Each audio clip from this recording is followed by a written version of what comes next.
దేవుని పరిశుద్ధ నామానికి స్తోత్రాలు. ఈ రోజున ఇర్మియా గ్రంథము 50వ అధ్యాయము. ఈ అధ్యాయంలో 46 వచనాలు ఉన్నాయి. మొదటి వచనం, బబులోనును గూర్చియు కల్దీయుల దేశమును గూర్చియు ప్రవక్త అయిన ఇర్మియా ద్వారా యెహోవా సెలవిచ్చిన వాక్కు. రెండవ వచనం, జనములలో ప్రకటించుడి, సమాచారము తెలియజేయుడి, ధ్వజమెత్తి మరుగు చేయక చాటించుడి. బబులోను పట్టబడును, బేలు అవమానము నొందును, మెరోదకు నేల పడవేయబడును. బబులోను విగ్రహములు అవమానము నొందును, దాని బొమ్మలు బోర్ల ద్రోయబడును. మూడవ వచనం, ఉత్తర దిక్కు నుండి దాని మీదికి ఒక జనము వచ్చుచున్నది, ఏ నివాసియు లేకుండా అది దాని దేశమును పాడు చేయును. మనుషులేమి పశువులేమి అందరును పారిపోవుదురు, అందరును తరలిపోవుదురు. నాలుగవ వచనం, ఆ కాలమున ఆనాటికి ఇశ్రాయేలు వారును యూదా వారును కూడి వచ్చెదరు, ఏడ్చుచూ సాగుచూ తమకు దేవుడైన యెహోవా యొద్ద విచారించుటకై వచ్చెదరు. ఐదవ వచనం, ఎన్నటికి మరువబడని నిత్య నిబంధన చేసుకొని యెహోవాను కలిసికొందము రండని చెప్పుకొనుచు సియోను తట్టు అభిముఖులై అచ్చటికి వెళ్ళు మార్గము ఏదని అడుగుచూ వచ్చెదరు. ఇదే యెహోవా వాక్కు. ఆరవ వచనం, నా ప్రజలు త్రోవ తప్పిన గొర్రెలుగా ఉన్నారు, వారి కాపరులు కొండల మీదికి వారిని తోలుకొని పోయి వారిని త్రోవ తప్పించిరి. జనులు కొండ కొండకు వెళ్ళుచు తాము దిగవలసిన చోటు మరిచిపోయిరి.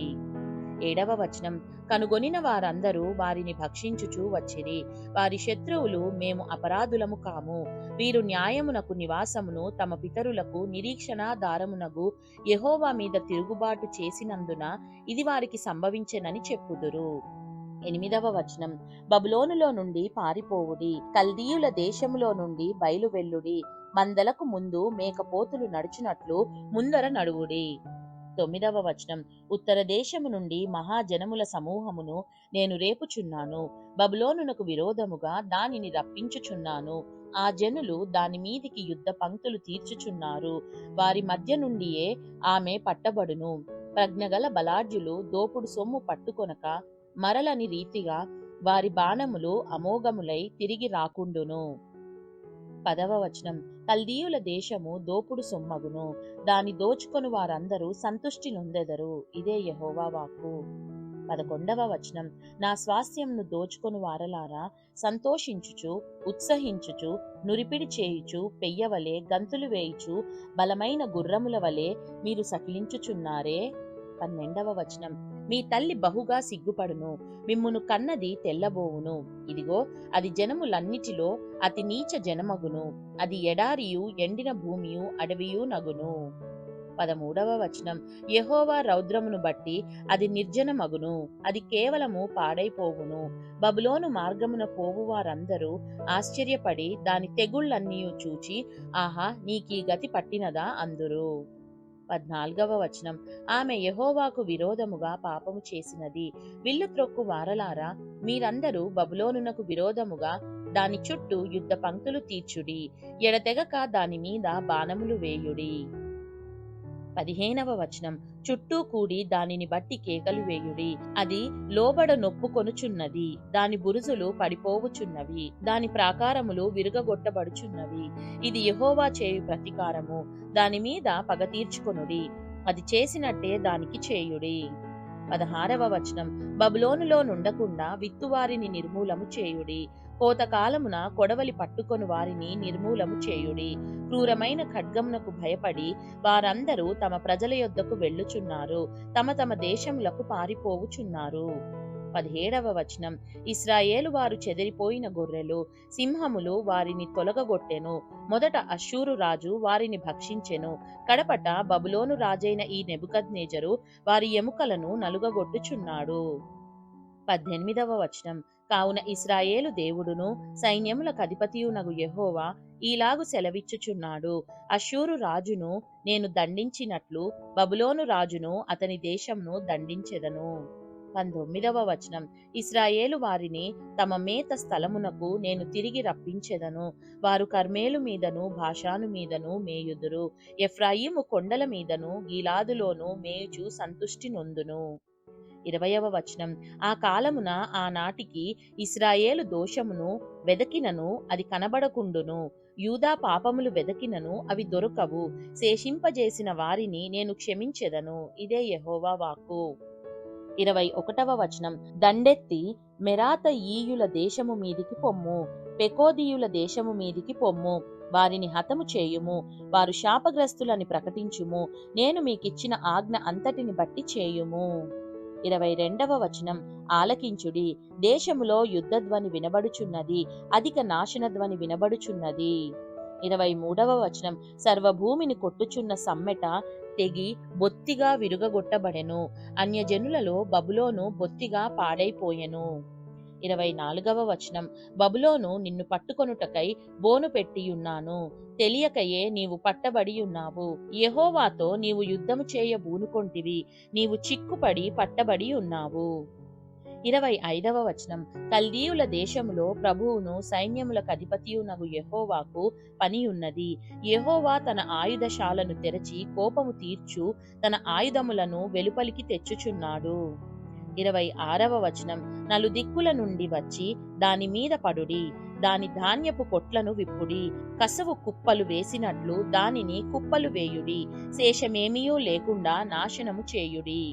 27వ వచనం. దాని ఎడ్లన్నిటినీ వధించుడి, అవి వదకు పోవలెను. అయ్యో వారికి శ్రమ, వారి దినము ఆసన్నమాయెను, వారి దండన కాలము వచ్చెను. 28వ వచనం. ఆలకించుడి, పారిపోయి బబులోను దేశములో నుండి తప్పించుకొని వచ్చుచున్న వారి శబ్దము వినబడుచున్నది.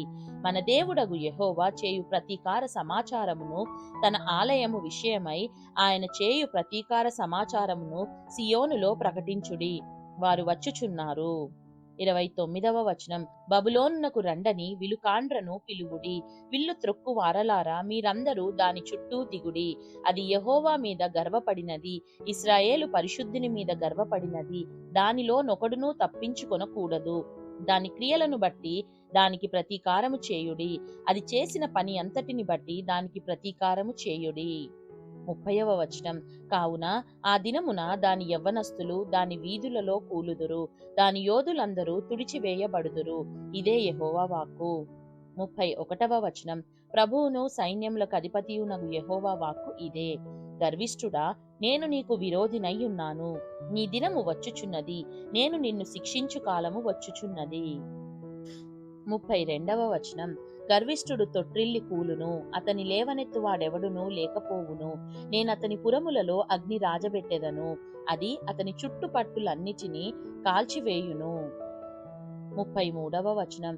సైన్యములకు అధిపతియగు యెహోవా ఈలాగు సెలవిచ్చుచున్నాడు. ఒకడును తప్పకుండా ఇశ్రాయేలు వారును యూదా వారును బాధింపబడిరి. వారిని చెరపెట్టిన వారందరూ వారిని గట్టిగా పట్టుకొనుచున్నారు, వారిని పోనిచ్చుటకు సమ్మతింపరు.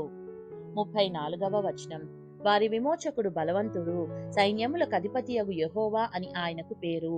భూమికి విశ్రాంతి కలుగజేయుటకును బబులోను నివాసులను కలవరపరచుటకును ఆయన బాగుగా వాదించి వారి వ్యాజ్యమును కడముట్టించును. 35వ వచనం. యెహోవా మాట ఇదే. కల్దీయులను బబులోను నివాసులను దాని అధిపతులను జ్ఞానులను కత్తిపాలగుదురు. 36వ వచనం. ప్రగల్భములు పలుకువారు ఖడ్గవశులై పిచ్చివాండ్రగుదురు, బలాఢ్యులు నిర్మూలమగు వరకు ఖడ్గము వారి మీద పడును. 37వ వచనం. ఖడ్గము వారి గుర్రముల మీద పడును, వారి రథముల మీద పడును. ఖడ్గము వారి మీదికి దిగుట చేత దానిలోనున్న పరదేశులు స్త్రీల వంటి వారగుదురు. అది దాని నిధుల మీద పడగా అవి దోచుకొనబడును. 38వ వచనం. నీళ్లకు ఎద్దడి తగులును, అవి ఇంకిపోవును.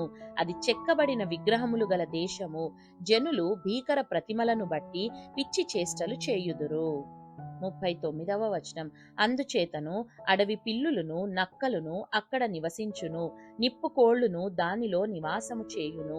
ఇక మీదట అది ఎన్నడును నివాస స్థలము కాకపోవును, తరతరములు దానిలో ఎవరునూ కాపురముండరు. 40వ వచనం. యెహోవా వాక్కు ఇదే.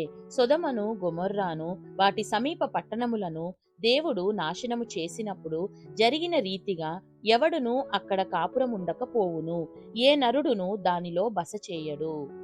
41వ వచనం.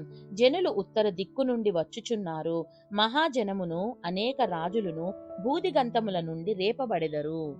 42వ వచనం, వారు వింటిని ఈటెను పట్టుకొని వచ్చెదరు. వారు క్రూరులు, జాలిపడని వారు. వారి స్వరము సముద్ర ఘోష వలె ఉన్నది. వారు గుర్రములను ఎక్కువారు. బబులోను కుమారి ఒకడు యుద్ధ పంక్తులు తీర్చు రీతిగా వారందరూ నీ మీద పంక్తులు తీర్చుచున్నారు. 43వ వచనం, బబులోను రాజు వారి సమాచారము విని దుర్బలుడాయెను. అతనికి బాధ కలిగెను. ప్రసవ స్త్రీ వేదన వంటి వేదన అతనికి సంభవించెను. 44వ వచనం, చిరకాల నివాసమును పట్టుకొనవలెనని శత్రువులు యోర్దాను ప్రవాహములో నుండి సింహము వలె వచ్చుచున్నారు. నిమిషములోనే నేను వారిని దాని యొద్ద నుండి తోలివేయుదును. నేనెవని ఏర్పరతునో వానిని దాని మీద నియమించెదను. నన్ను పోలియున్న వాడై నన్ను ఆక్షేపణ చేయువాడేడి? నన్ను ఎదిరింపగల కాపరి ఏడి? 45వ వచనం, బబులోనును గూర్చి యెహోవా చేసిన ఆలోచన వినుడి. కల్దీయుల దేశమును గూర్చి ఆయన ఉద్దేశించినది వినుడి. నిశ్చయముగా మందలోని అల్పులైన వారిని వారు లాగుదురు. నిశ్చయముగా వారిని బట్టి వారి నివాస స్థలము విస్మయముందును. 46వ వచనం, బబులోను పట్టబడుచున్నదను సమాచారము విని భూమి కంపించుచున్నది. జనములలో అంగలార్పు వినబడుచున్నది.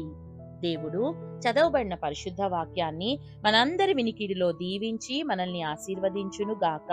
ఆమేన్.